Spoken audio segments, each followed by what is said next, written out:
Assalamualaikum warahmatullahi wabarakatuh.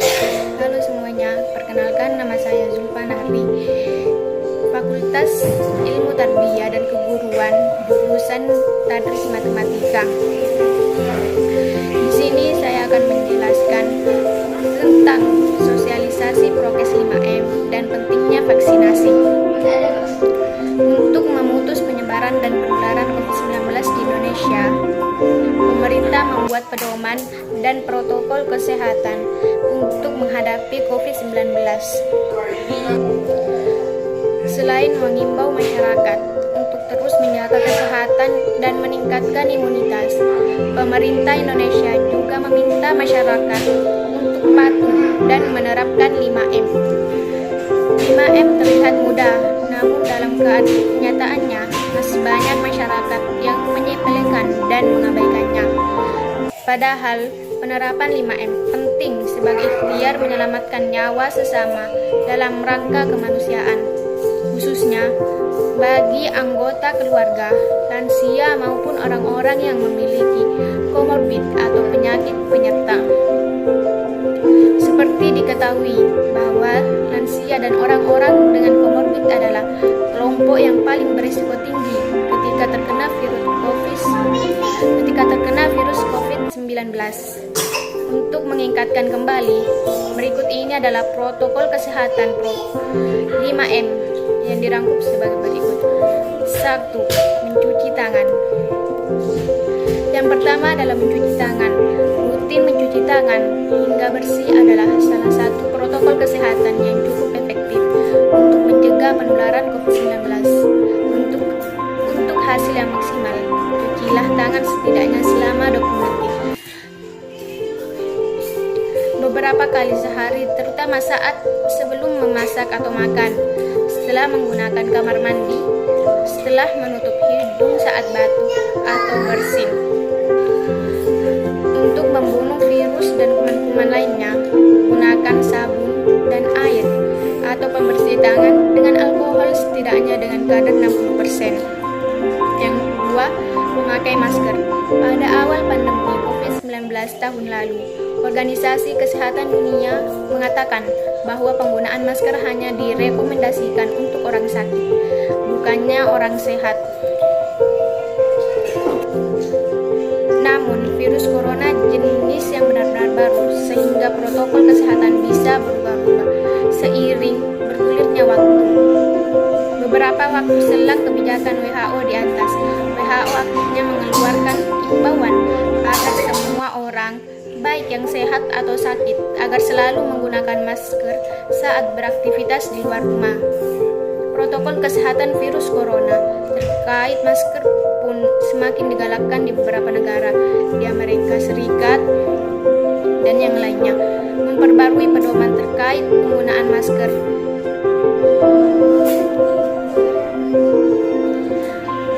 Penggunaan masker di dalam rumah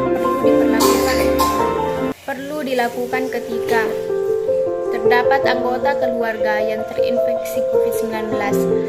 Terdapat anggota keluarga yang berpotensi terkena COVID-19 karena aktivitas di luar rumah, merasa terjangkit atau mengalami gejala COVID-19, ruangan sempit, dan tidak bisa menjaga jarak minimal 2 meter.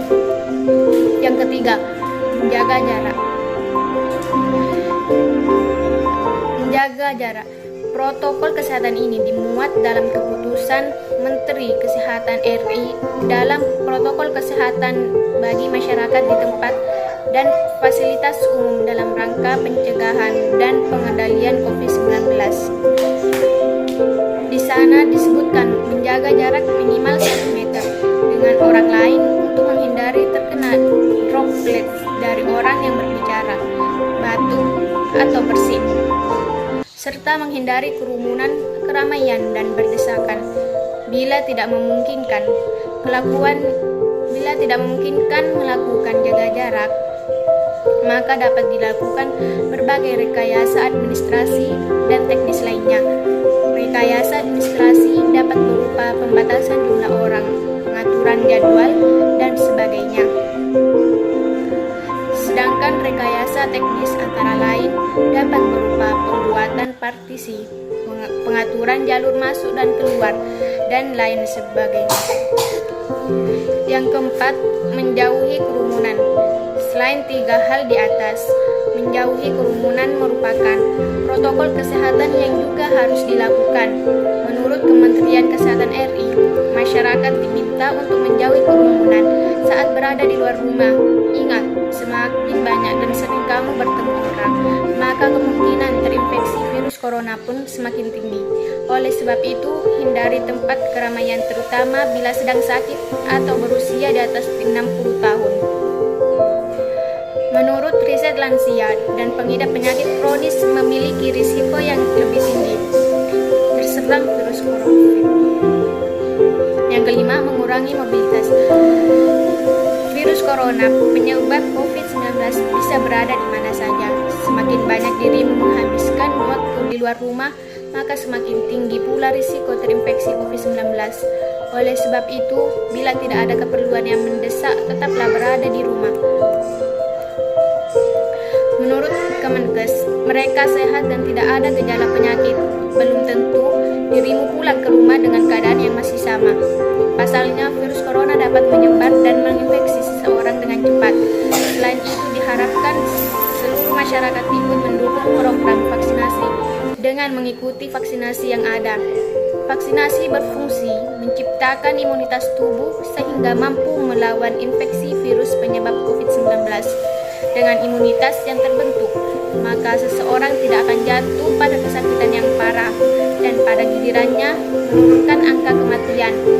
Vaksin merupakan produk biologi yang berisi antigen berupa mikroorganisme atau zat yang sudah diolah sedemikian rupa sehingga aman, dan jika diberikan kepada seseorang akan membuat kekebalan tubuh secara aktif terhadap suatu penyakit tertentu.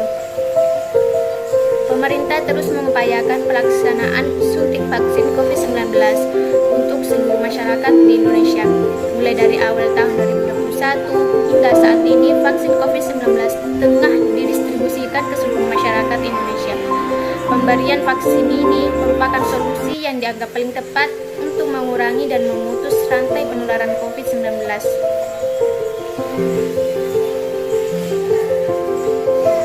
Vaksinasi bertujuan untuk memberikan kekebalan spesifik terhadap suatu penyakit tertentu, sehingga jika suatu saat terpapar penyakit tersebut, maka hanya akan mengalami gejala yang ringan.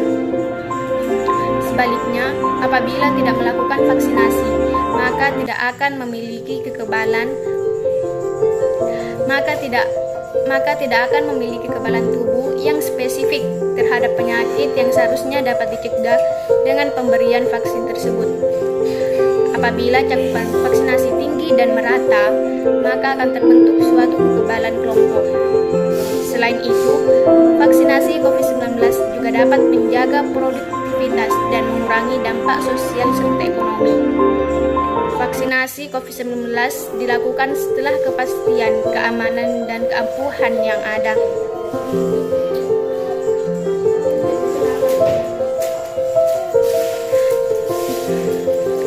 Kelompok prioritas penerima vaksin COVID-19 saat ini adalah tenaga kesehatan yang memiliki risiko tinggi terpapar COVID-19, lansia atau kurang dari 50 tahun, dan orang dengan pekerjaan yang memiliki risiko tinggi tertular. Kemudian vaksinasi akan dilanjutkan ke kelompok penerima lainnya, mulai dari masyarakat usia 18 tahun ke atas.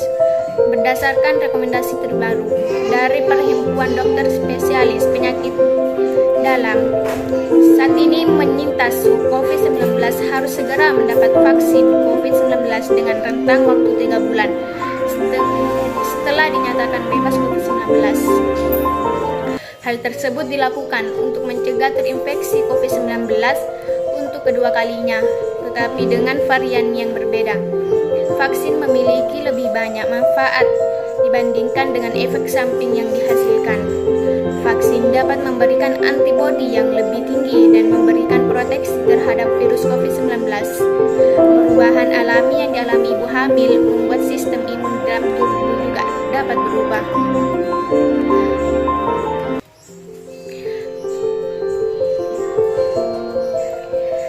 Meski begitu, tiap kebijakan tetap berbeda-beda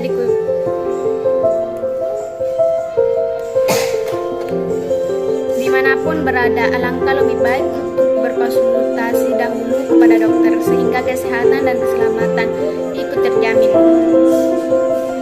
Dalam menanggulangi pandemi COVID-19, upaya vaksinasi dilakukan tidak hanya menjadi satu-satunya upaya untuk melindungi masyarakat dari penularan COVID-19.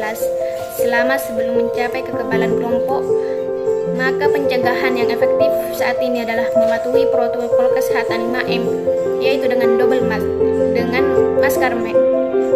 masker medis dilapisi bagian luarnya dengan masker kain agar menutupi rongga dari masker medis tersebut. Menjaga jarak, mencuci tangan menggunakan sabun dan air mengalir, menjauh kerumunan dan membatasi mobilitas. Cukup sekian. Wassalamualaikum warahmatullahi wabarakatuh.